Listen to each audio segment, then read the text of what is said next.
Abelardo, y para no extenderme, la pregunta podía ser respondida de una manera inmediata. ¿Cómo estamos? Pues mal, mal.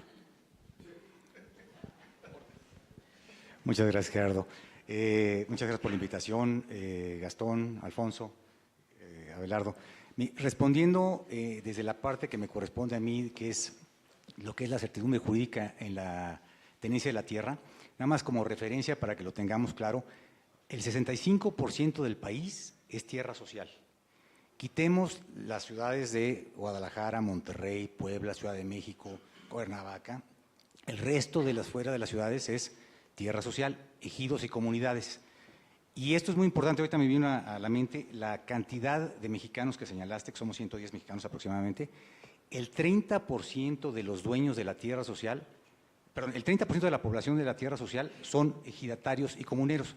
El 70% viven en las ciudades, son urbanos. Entonces, cuando llegamos y queremos hacer un aeropuerto, un puerto, una carretera, una estación multimodal, tenemos que tocar ejidos y comunidades. Ojo, y aquí hubo un cambio fundamental, y lo que decía Arturo y Eduardo al principio es que en 1992 se previó que un cambio constitucional fundamental para que el ejido y las comunidades se pudiesen transformar a propiedad particular, propiedad privada, mediante ciertos procedimientos, situación que antes no existía. Entonces, toda la infraestructura que se dio desde 70 años para atrás era a través de expropiaciones, sin considerar la voluntad, lo que decía hace un momento Abelardo, que las comunidades no saben qué van a hacer, una carretera, un paso, y ahora nuestra legislación ha avanzado a tal grado que la Constitución mexicana en el año 2011 cambió totalmente. Antes era una constitución que te llevaba a el Estado y después las garantías individuales, los ciudadanos, y ahora tenemos una constitución pro homine. Esto es, que los derechos humanos están antes que el Estado mexicano y además un tema fundamental. México elevó a rango constitucional todos sus convenios y acuerdos suscritos internacionalmente para que el juzgador, en el caso de que un ciudadano común y corriente o una empresa tenga alguna controversia y tenga que estar en un tema, en una situación de ser juzgado o de reparar algún daño, tiene que hacerle valer la norma nacional e internacional que mayormente proteja los derechos humanos. Esto cambia radicalmente el tema para dar certidumbre jurídica. Vemos que en muchos casos con toda claridad, hay empresas y hay en algunos casos asesores que no están inmersos en la especialidad de la materia, que llegan y que van a las comunidades y que hacen ciertos procedimientos, ciertas observaciones de negociación y demás, y resulta que paran un proyecto, la inversión se ve bloqueada, hay extorsión por parte de las comunidades, de líderes que obviamente aprovechan errores en procedimientos y demás. Entonces, ¿qué pasa? La imagen que da México internacionalmente es que no hay un marco jurídico adecuado. Sí lo hay, señores, existe. Simplemente hay que tener el cuidado de observar la ley y seguir los procedimientos. ¿Y a qué me refiero con todo eso? Es que hay que darle juridicidad también a todo lo que se refiere a la ocupación de la tierra.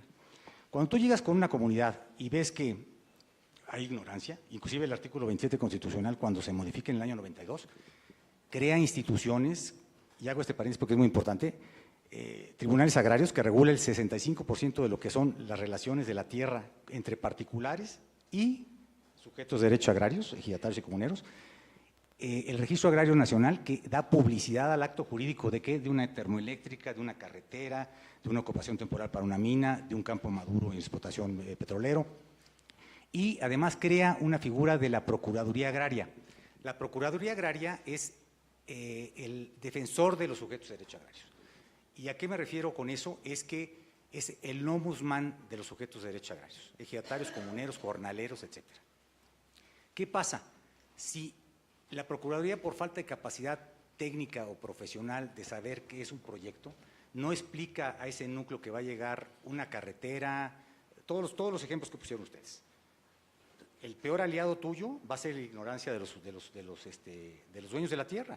Entonces, la obligación del inversionista es ir a campo y explicarle a los sujetos dueños de la tierra qué vas a hacer, porque entre menos entre más información tengan, entre más claridad de qué vas a hacer, menos conflictos va a haber de interpretación y desacuerdos en un futuro. Y es fundamental porque eso te permite asegurar no nada más jurídicamente a largo plazo tu proyecto, sino te permite una certidumbre social que acompañe tu proyecto. Y eso en muchos casos no lo vemos. Y cuando encontramos empresas extranjeras, digo, para empezar, entender la idiosincrasia mexicana, que lo que decían hace un momento, que tenemos lo que decías de la pobreza, ¿no? O sea, si tienes que 30% de los mexicanos son dueños de las tierras, comunidades y ejidos, donde está la pobreza mayor, te sientas con inversionistas grandes, de internacionales o nacionales. ¿Cuál es el modo de transmitir ese conocimiento o que te perciban qué vas a hacer? Es fundamental y te digo, las leyes te lo permiten, los procedimientos te lo permiten. Entonces, bueno, contestando la pregunta original, ¿cómo veo a México de infraestructura? Hace falta que se ligue la parte de financiamiento, proyectos, infraestructura a temas sociales, porque si no le damos sustentabilidad social, van a venir los reclamos, van a venir los bloqueos, que tanto sabemos que hay proyectos mineros preparados, petroleros, con toda esta desincorporación de campos maduros de Pemex. Imagínense nada más llegar a un campo maduro en explotación y decirle, el dueño ya no es Pemex, señor, soy fulano de tal SADCB.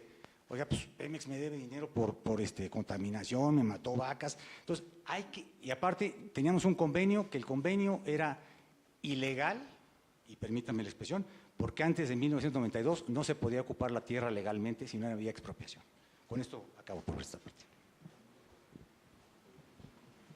Buenas tardes. Muchas gracias, Alfonso, por la invitación.